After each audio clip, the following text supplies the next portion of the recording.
Hey, everybody. Welcome to another episode of the Premier Life Podcast. This is Dr. Nate coming at you with an episode about really the fall season and how we can stay healthy during these flu, cold seasons, these sniffles, these chills, this fatigue that's keeping us from our healing potential.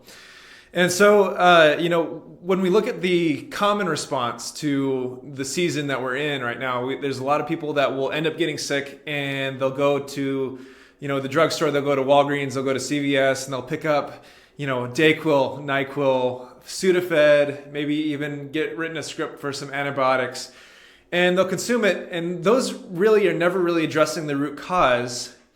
And it leads us to be having a common experience during the fall season, right? These will infringe and inhibit our healing capacity. And that's because they're never really addressing the root cause. When you look at the Cleveland Clinic, and you pull up, these different drugs, they will be certain to say in bold, in italics, that this is not addressing the actual sickness. This is actually addressing only the symptoms. These are relieving your symptoms, right? And when you look at this from a spot where your body is healing and it's intelligent and it knows what it's doing 100% of the time, and when you're going through this sickness, you're having these symptoms. A lot of these symptoms are actually symptoms of detoxification. And so what I mean by that is that your body is using these symptoms to actually get this junk out of your system, right? So maybe you have mucus that's coming out of your nose, out of your mouth. Maybe you're coughing. Maybe you're starting to get stuff out of your lungs. Maybe you're having a fever. And actually fever, this is awesome, guys. Listen to this here. So when you have a fever and your body is in an elevated temperature state, your immune system will actually work exponentially more efficiently at getting rid of the disease or getting rid of the sickness than if you were to not have that fever. And so your fever is actually a survival response. It's actually a healing response that your body and your nervous system puts yourself into to be able to overcome that sickness. Now, when we look at these drugs, when we look at these like Dayquil, NyQuil, Sudafed, these are antipyretics. And so what that actually means is that it's meant to lower the fever response. Why on earth would we want to do that? I mean, when your body is going through that natural response to overcome the sickness and you're telling your body, no, stop, and you're handcuffing your body from healing at the expense of comfort, right? And so really, I want to encourage you guys today that your body is doing exactly what it needs to. God created it with such intelligence that your body knows exactly what it's doing at exactly the right time. And that if you encourage these symptoms, if you encourage your body's ability to heal, you might be able to not even experience the cold this winter and this fall, and you can be able to, enjoy the hot chocolate, the cold winter and fall days in front of a fire, and maybe even a pumpkin spice latte, dare I say, instead of going through these stuck in bed with a cold, flu, fever, hot, sick feeling. So let's dive into a little bit of why these medications aren't necessarily the best for you, even with it inhibiting your healing response. And so not only will they do that, but they will also cause damage to your system. And so when I say that, when we look at these drugs, a lot of them have something called NSAIDs in them. And so NSAID, so non-steroidal anti-inflammatory drugs. These specific types of medication are in Dayquil, they're in NyQuil, they're in a ton of these different cold and flu drugs. And these are notorious for causing damage to the liver, the stomach, and the gastrointestinal tract. If you were at our gut health workshop a few weeks ago, we talked about something called leaky gut. And this leaky gut, your gut is really this partition or this separation between the environment and really you, right?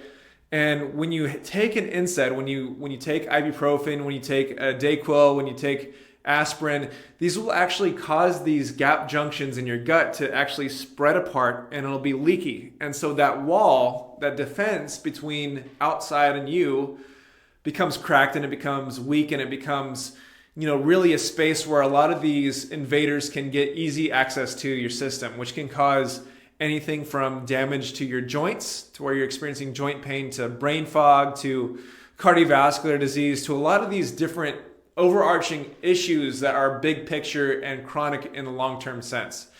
And so when you use these drugs, these NSAIDs, for repeated measures, that's going to make you more likely to experience those chronic diseases later on in life.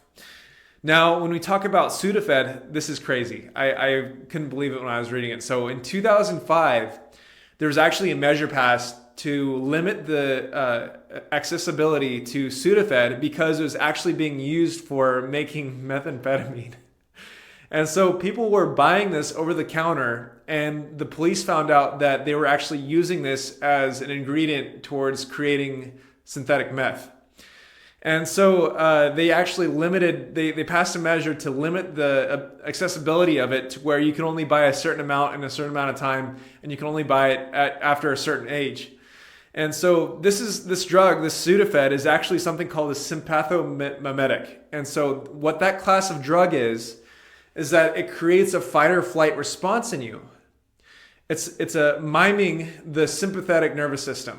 Okay, and so this is your fight or flight response. And so a lot of people, when they're in that phase or that mode of the nervous system, they are putting themselves in the gas pedal. They are putting themselves in this stressed out, cold, clammy state where they're trying to recruit enough fight or flight response to get them through the day. Now, I don't know about you, but I don't think anybody else needs any more additional fight or flight response nowadays. They don't need any more stress in their system, right? In fact, a lot of the people that we see come into our office nowadays, when we take a heart rate variability scan, they're way shifted over on the fight or flight side of the balance in the nervous system.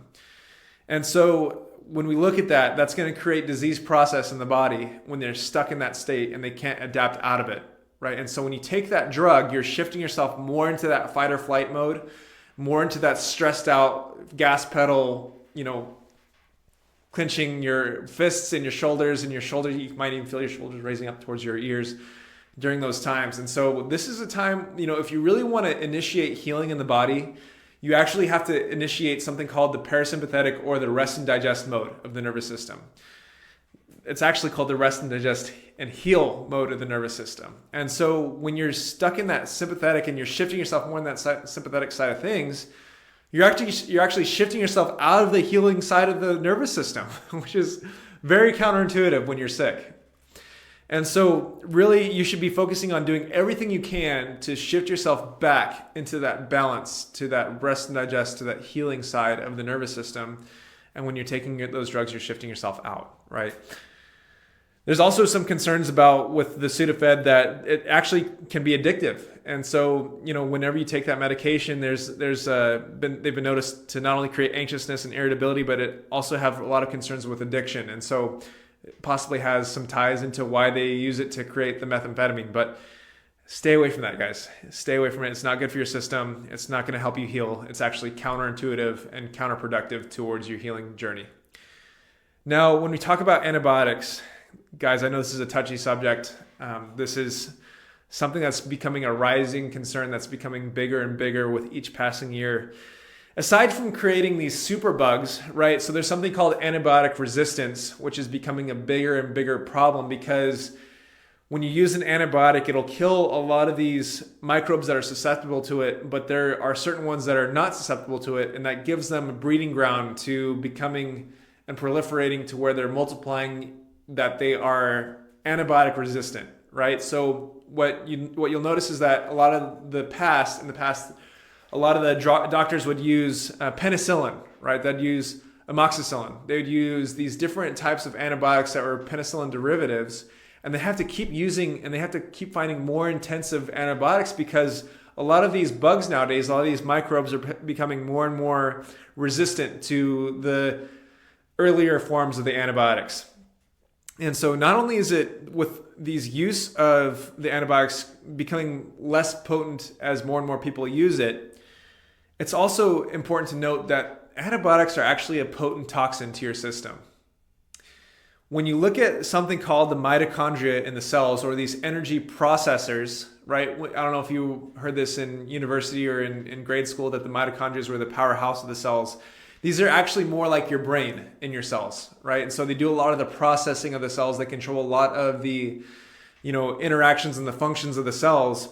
When you take antibiotics, it's actually a potent mitochondrial toxin. And so when you take antibiotics for a certain amount of time, it's going to open you up to chronic disease. There's actually research out there that shows that if you do multiple courses of antibiotics as a child, it's going to set yourself up for asthma, allergies, skin conditions, neurodegenerative conditions, and possibly even cancer later on. And so it's important. I mean, I totally understand that there are certain situations where antibiotics are completely necessary and warranted. But for the average cold, for the average flu, which are mostly viral in nature, right? And what do antibiotics not work on? Viruses, right?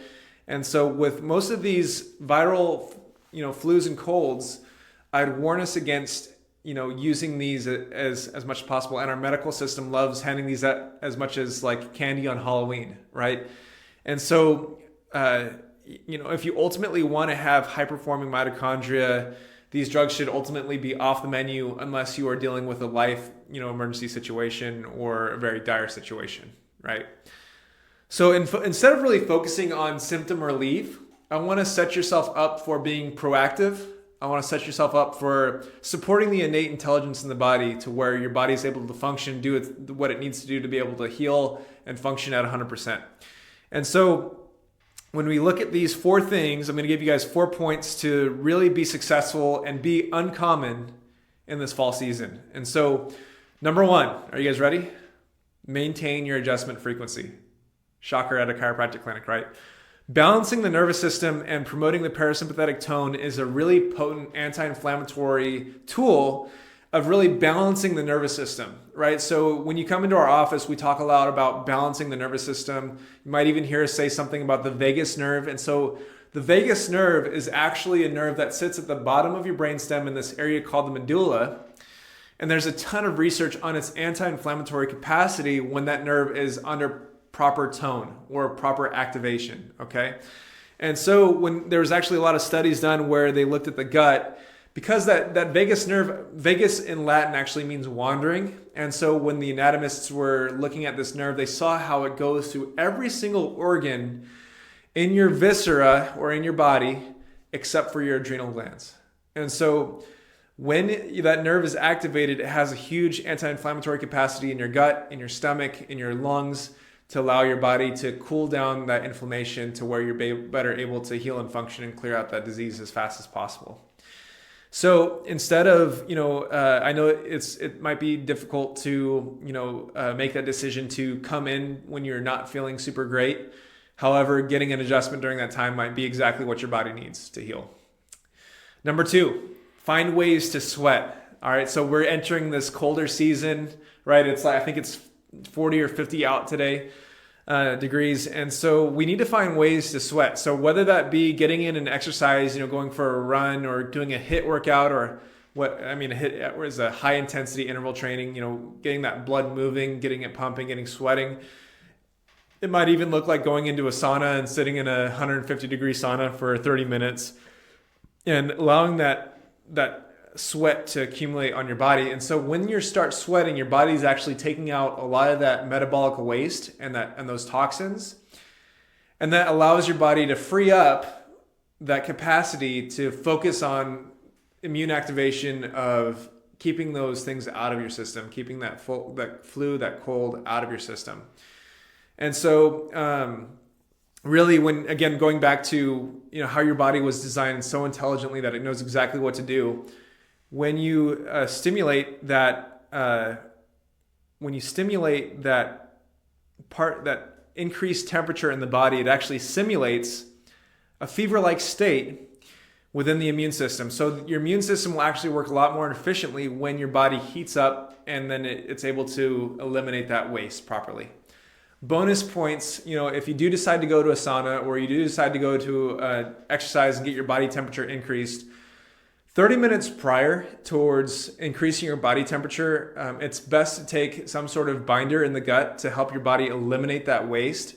And so a really excellent binder that you can take is something called activated charcoal. Okay, that you can get it on Amazon, you can get it at your local health store. And that will actually bind to a lot of the fat-soluble toxins that'll bind to a lot of these things that are dumped into the gut so that your body doesn't continually reabsorb it and it's able to eliminate out of your system better. So even better detoxification and elimination, take some activated charcoal 30 minutes prior towards an exercise or a sauna. So there's the bonus points for the day. Number 3, get enough sleep and keep things dark at night. And so a lot of people, we're generally in a darker state nowadays, right? So it's later in the morning when the sun starts to come out, earlier in the evening, it gets darker, right? And that's actually intended to happen. And so when we have lights on at night and our brain is sensing that it's daytime, this actually inhibits something called melatonin in the body. And so I don't know if you guys know this, but melatonin serves as the vitamin D of winter. And so for those vitamin D receptors in your cells, melatonin will actually bind to it and it will actually activate the same functions that vitamin D is supposed to do during the wintertime. Isn't that awesome? So nature already has it built in. Like God has built nature so intelligently that during the winter time, melatonin will actually kick up and pick up those functions of vitamin D during those times. So you don't necessarily have to supplement with vitamin D during the winter if you maximize the melatonin output during those times. And so what you want to make sure that you do is make sure that you keep things dark at night. When your eyes sense the light coming in from lights ahead when you're at home, or you're watching TV, or you're doing something at home with the lights on, that's actually going to inhibit that melatonin release, and that's going to open you up to less antioxidant activity in your body, less vitamin D activity in your body, and so that's going to open you up towards more likelihood of developing flu or cold during the fall season. You guys ready for number 4? Here it comes. So keep the energy high. And so we just talked about mitochondria. We talked about how they're the energy processors of the cells. They decide where the energy goes within the system. And so do everything you can every season of the year, really, but really importantly during the fall, to keep your mitochondria functioning the way that they should. And so I'm going to give you guys just some quick hitters here of really how to keep the mitochondria functioning well. So vitamins B, vitamin D, melatonin, CoQ10, alpha lipoic acid, magnesium, ketones, and sunlight as much as possible. And actually, I don't know if you guys have ever heard of cold plunges before, but cold plunges will actually put your mitochondria into overdrive mode. And so when you have a high amount of energy in a system and you support your mitochondria, that actually limits the inflammation within the cells. And so it creates the best terrain to inhibit viruses, bacteria, mold, fungi from taking hold in your system and keeping you sick and unhealthy and limiting you from the life that you want to live. So guys, those are some tips for today. Stay away from those symptom relief, medications. Embrace the innate intelligence of the body, the God-given potential to heal, to function at 100%. And let's be uncommon. Let's be uncommon in a sea of commonality, right? And so these 4 tips are the best way to avoid a lapse in your health goals, to ultimately enjoy the fullest fall possible. And so let's enjoy family holidays without a sniffle and earshot. Let's enjoy. Let's not be missing out on fall break vacation, guys. Let's enjoy this fall. Have a great rest of your day, and we look forward to talking to you again next week.